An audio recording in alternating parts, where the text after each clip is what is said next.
Welcome to a special edition of Stand on Guard. I'm your host, David Crayden, and I've got a real treat for you when we come back in a minute. So we are in a very precarious position in this country. We need political change, but we also need the resolve to resist.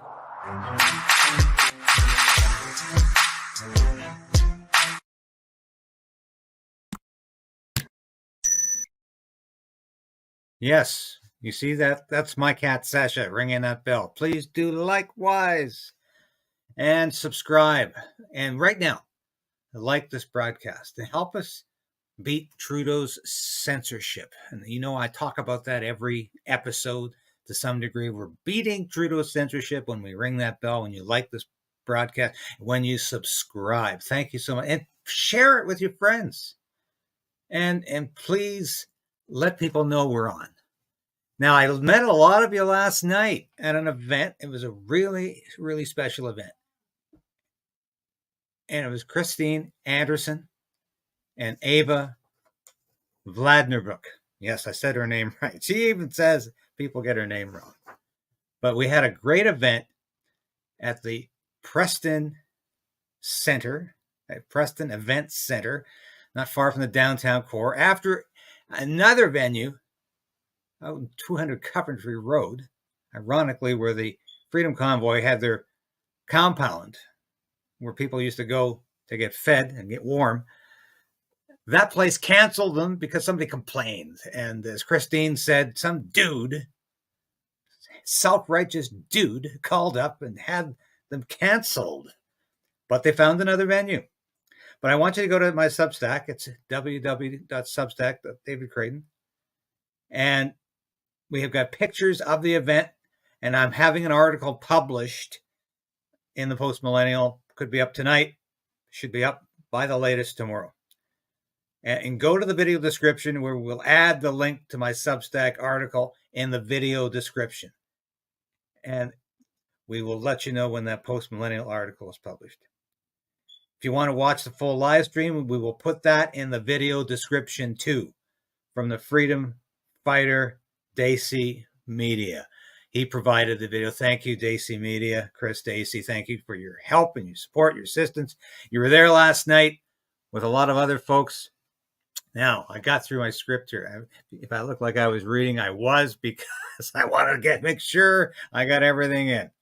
And I will be adding, I'm going to show you some clips of Christine Anderson and Eva Vlaardingerbroek, as well as a added surprise here. There was a comedian there last night, who I'll reveal later, who did a picture-perfect impersonation of Prime Minister Justin Trudeau. It was just wonderful.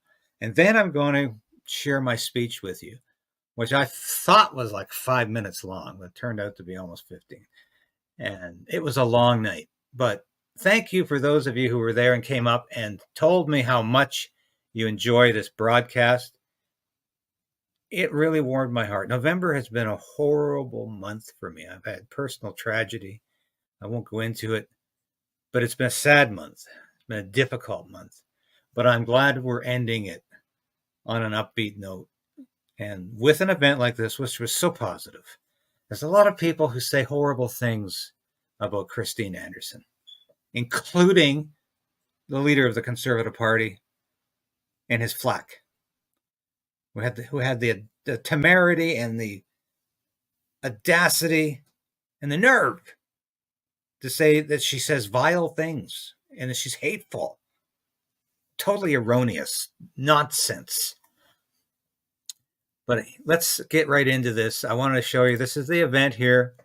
Yeah, and there's yours truly up there, who was one of the speakers, along with the wonderful Pastor Hildebrand.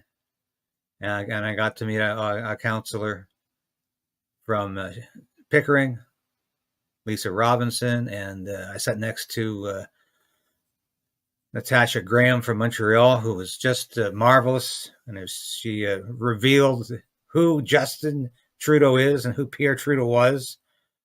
Great speech. And we had some other marvelous speakers. And I was proud to share the stage with them and to be a part of an evening of celebrating freedom. That's what this was all about. So without further ado, let's play a clip here. This was the first time Christine Anderson came up on the stage. She was up before everybody spoke, and she was up again after everybody spoke. And I thought her perspective at the beginning of the evening was very good. That don't particularly like me for whatever reason. You know, I mean, their misconceptions about me is really their problem, not mine. But for whatever reason, you know, people that don't like me, they bitch about the fact, oh, what she's doing here again. Can't she just mind her own business? No, I will have you know, I will not do that. I reserve my right to intervene and to step in wherever I see the principles of democracy infringed upon, violated, and I will step in wherever I see fundamental rights of the people being taken away.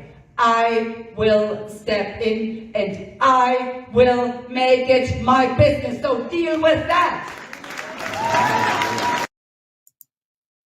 Yeah, powerful speaker. And I haven't mentioned, of course, she's a member of the European Parliament, a German member.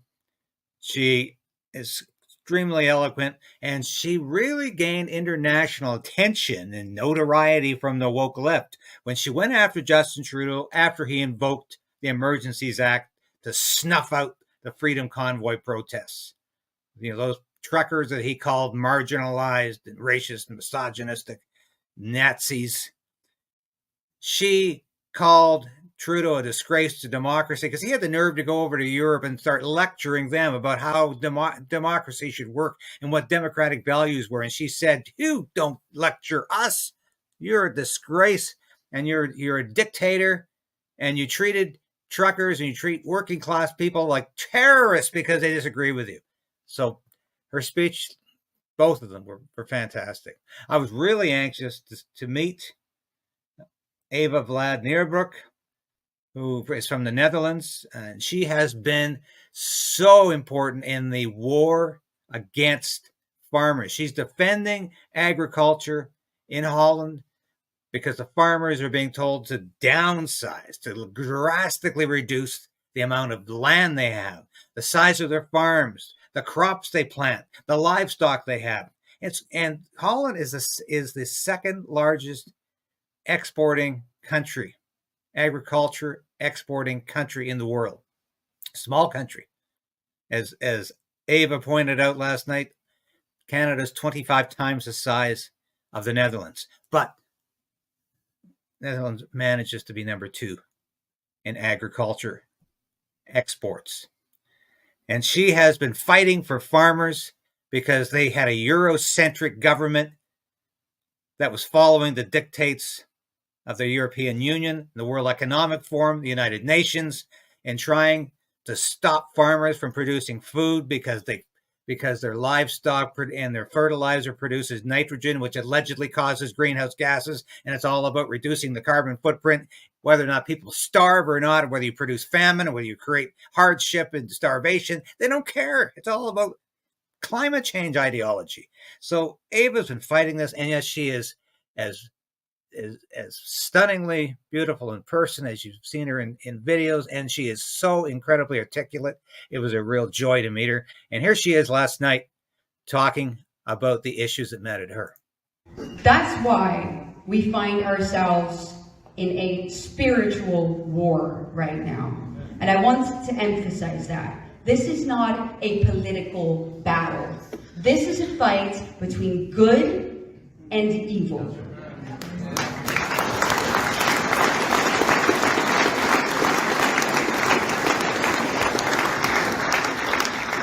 Is there still hope for the Western world? Can we still turn things around? And my answer to that question is a definite yes. Of course we can.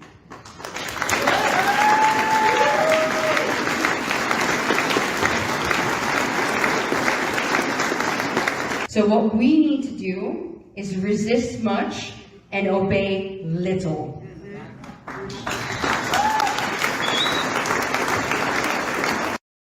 I would like to introduce. Resist much and obey little.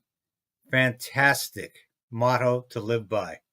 And I've already invited her on the show. I want to interview her, and we want to compare the commonality in what Canadian farmers are going through and what Dutch farmers are going through. The same attacks by their government and what they've had to endure, and what the World Economic Forum, what the globalist agenda is for agriculture. And I want to hear her talk about her motto and compare it to what we say here on Stand on Guard, which is resolve to resist. Now, the third clip I have for you here is a Trudeau impersonator by the name of John Stetch, and you can find him on Twitter at John Stetch. And he does a wonderful impersonation of Justin Trudeau, sings, does a little dancing, but largely it's a stand-up comic role that is just absolutely dead on, spot on, perfect. And I really want you to enjoy this, because it is really well worth watching. And the routine will be available on Substack, because we don't want to have the routine in any way censored by YouTube for copyright reasons or whatever may be the case. But enjoy. Prime Minister Justin Trudeau. Oh yeah. Oh yeah. There he is. He's finally not afraid to be around Chris Barber and Harold Jonkers. I've only made one mistake ever. Last week I left the washer setting on whites instead of the diverse and inclusive colors. This resulted in a larger carbon footprint and an unsustainable use of energy. Even more tragic was the loss of one sock. And black socks matter. Yeah. So that is just a small sample of what happened Wednesday night, November 29th, at the Preston Events Center in Ottawa. And it was a grand evening, and I had a chance to share my thoughts. So I hope you have a chance to listen to those now. I'm going to play that speech for the next 12 to 15 minutes. I'm so happy to be here tonight. What a wonderful group has come here to pay homage, to dedicate themselves to freedom. And that's what this event is all about. And I came here directly from the Freedom Convoy trial. I call it the Freedom Trial, because what's on trial is all of our freedom right now. All of our freedom's on trial. And I was happy to report today that the prosecution was up to their usual standard, which is pretty damn low. I have never seen a more inept prosecution anywhere, anytime. And the prosecution lawyer was up trying to rebut some of the points that the defense had made. And she, and I can't honestly pronounce her name, but she said, "We never said the Freedom Convoy was violent." I said, sorry. I said, day one of this trial, which was all the way back in September. It was the Tuesday after Labor Day. That's when this thing started. It's early September. It was a beautiful summer day. And the other prosecution lawyer got up that day and they said, the Freedom Convoy was anything but peaceful. Anything but peaceful. And so I sat there for the next 21 days at least, and I watched videotapes and social media clips of Chris Barber, who's here tonight, and Tamara Leach. And bear in mind, these were the prosecution's clips. Every one of them, either of them was saying, and this is a peaceful protest, and don't disobey the police, and don't try to disturb the residents of Ottawa. If I heard that once, I heard it 100 times. And the prosecution kept telling that to the judge. So it was a bit of a farce. But why are we having a Freedom Convoy trial? Why are Tamara and Chris on trial? Because, I mean, normally, even the charges themselves are the sort of things that come out of a drunken weekend at some party. Mischief! And it's taken 30 days now, 30 days in court to hear this case. And Lawrence Greenspan has said on a number of occasions, he told me again this week, I've been at murder trials that took less time than this. So what is this about? Well, it's about intimidation. Justin Trudeau might not be the one who laid the charges, but the state wants you to be afraid and intimidated of criticizing policy. And they think, if we can put Chris and Tamara through hell, if we have to force them to fundraise just so they don't lose their homes, then maybe other Canadians will think twice about criticizing us. And that's what this is all about. That's what this is all about. You know, I've heard this theme from a number of speakers tonight, and this was totally unscripted. But a spark getting a fire going. That was a word of hope for me. And it reminded me of a song I used to do in the youth group when I was growing up. In church, I grew up in Vancouver Island. And I still hate the winters here, by the way. And the Freedom Convoy, February. Oh, that was tough. Frostbite. But the song went like this.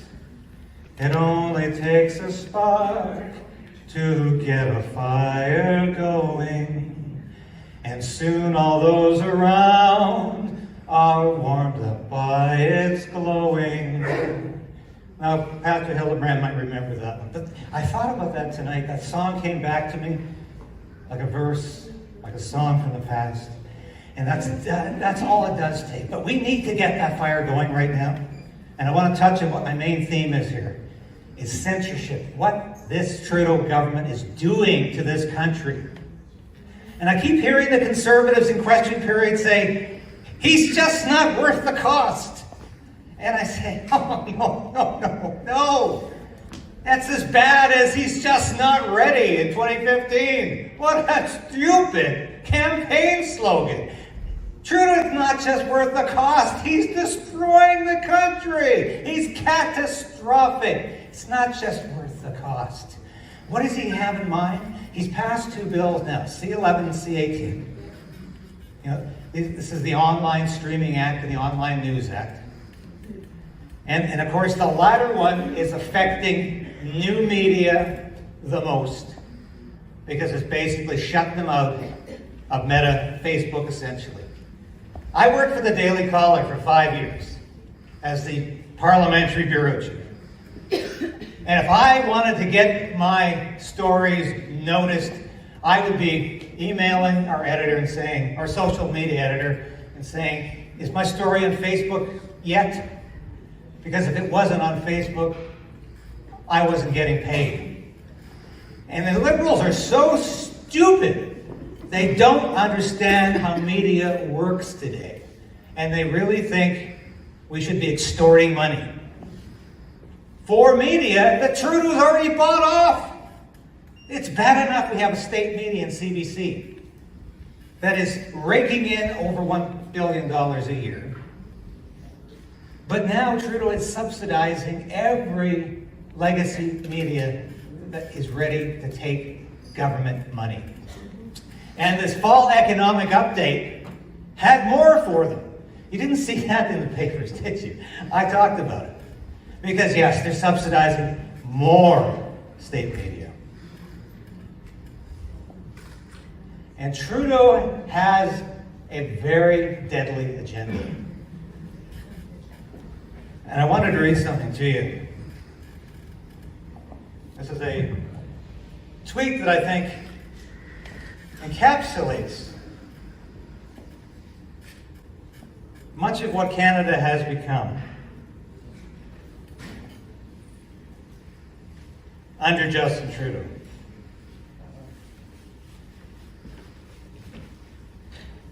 And this is absolutely incredible.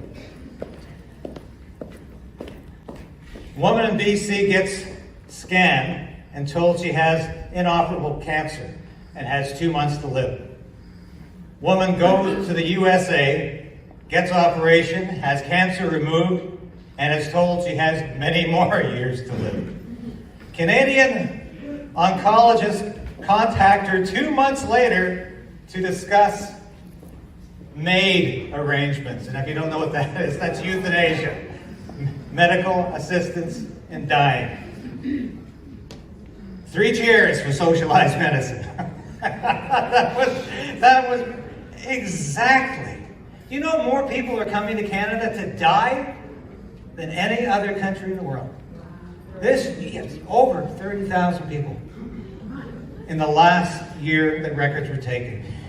People, I did a wonderful interview with the Kuman brothers. 3 brothers, 2 of them from my old stomping grounds on Vancouver Island, which is incidentally the major area in Canada where Canadians are choosing to die. One of the most beautiful parts of Canada.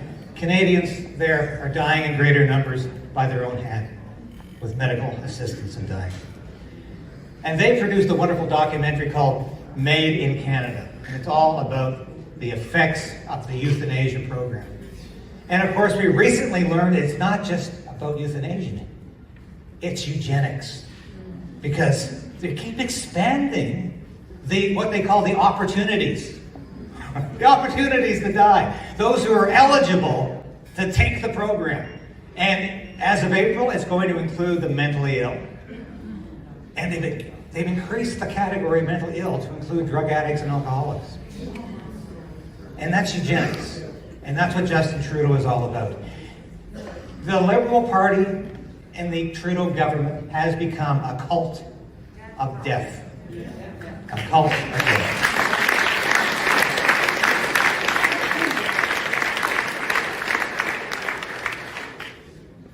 I am going to promise to cut this short here. I want to talk about 2 other matters, because one of them is near and dear to the heart of Christine Anderson, and I want to say it's a pleasure, Christine, to meet you.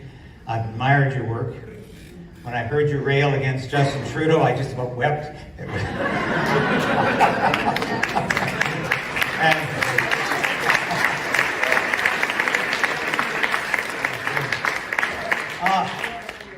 She knows him. She knows him. And Eva, thank you so much for coming to Canada. Canada has a long and wonderful relationship with your beautiful country. And it's a pleasure to have been a part of this experience tonight. But you know, we have a new immigration minister. I don't know if you've seen him, but he's another one. They had a big cabinet shuffle in the summer. And they got rid of a lot of the big guns in the Liberal cabinet and replaced them with virtual non-entities. People on the back bench that just shoved them in the front bench.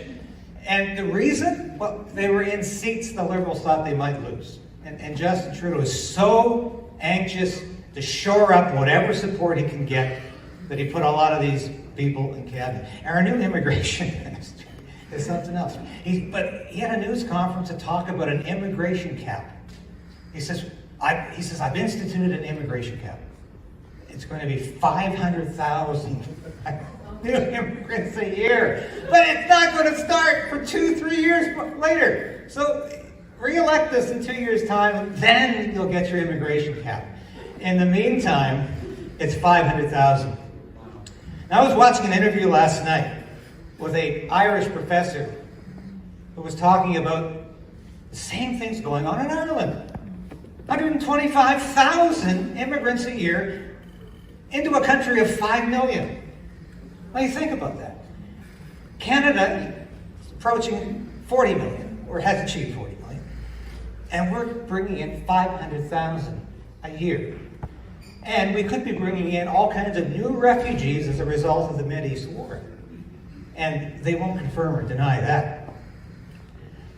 Do you think there maybe is a program here? Is there a reason why all of these countries are doing the same thing? Why they're barking about nitrogen in the Netherlands? And Trudeau has said farmers have to reduce their fertilizer use by 30% by 2030. This magic year of 2030. Has it got something to do with the World Economic Forum? Is there a plan? Is there a globalist agenda? Is it Klaus Schwab? And I think of that scene in Goldfinger. You know, he's Goldfinger. And these lines actually weren't in the Ian Fleming novel, but they were in the movie. And if you've ever seen the movie, the Sean Connery as James Bond is laid out and his laser beam pointed at him. And it's coming closer and closer to his middle. A little lower than that. And James Bond says, "Do you expect me to talk?" And Goldfinger says, "No, Mr. Bond, I expect you to die." And that is what Klaus Schwab is expecting. He wants us to die. As we've heard it earlier, yeah, you'll own nothing, but you'll be happy. The problem is we won't be. So there's something I say on my broadcast. I encourage you to watch me on Crayden's Right on YouTube, or look me up on Substack. It's davidcrayden.substack. Resolve to resist. Resolve to resist. We are facing a tyrannical, authoritarian Trudeau government that does not want us to be free. And the first thing it's destroying is our freedom of speech. And there's an act coming up in this parliamentary session which will make disinformation and misinformation illegal. And you know what? They're not going to define either of those terms. So it will mean whatever Justin Trudeau says it should mean. And that, my friends, is something to be afraid of. But as we've heard so many of you say tonight, as long as there's hope and as long as that fire is burning, we can fight back, and God willing, we will. Thank you very much. Hi, this is David Crayden from Crayden's Right and Stand on Guard. Join the resistance. Resolve to resist. Become a member of this station. I've been practicing journalism in one form or another for over 30 years. I've worked in print, radio, and television for a lot of prestigious publications and media outlets. I was an Armed Forces Public Affairs officer. I worked on Parliament Hill. I know how Ottawa works, and I know how corrupt federal government can be. But you can play a part in opposing Justin Trudeau's government and Justin Trudeau's plans for Canada. You can become a part of the Crayden's Right resistance. Now, I urge you today, please support this station in any way you can. Ring that bell, subscribe, because that ensures you're at least going to continue to be able to watch these episodes. You'll beat the algorithm. But more importantly, I need your financial support. I hate to ask, but that's what I'm doing. I made a decision to pursue independent media because I believed it was the best possible route for me to take as a journalist and as a concerned citizen of Canada. So you can become a part of that. And at only $5, you can become a part of that on YouTube, on Substack, and with Buy Me a Coffee, a one-time donation. But I need your support. And from the bottom of my heart, I thank you. If you've already done that, if you're already supporting the station, thank you. But if you haven't, make that decision today.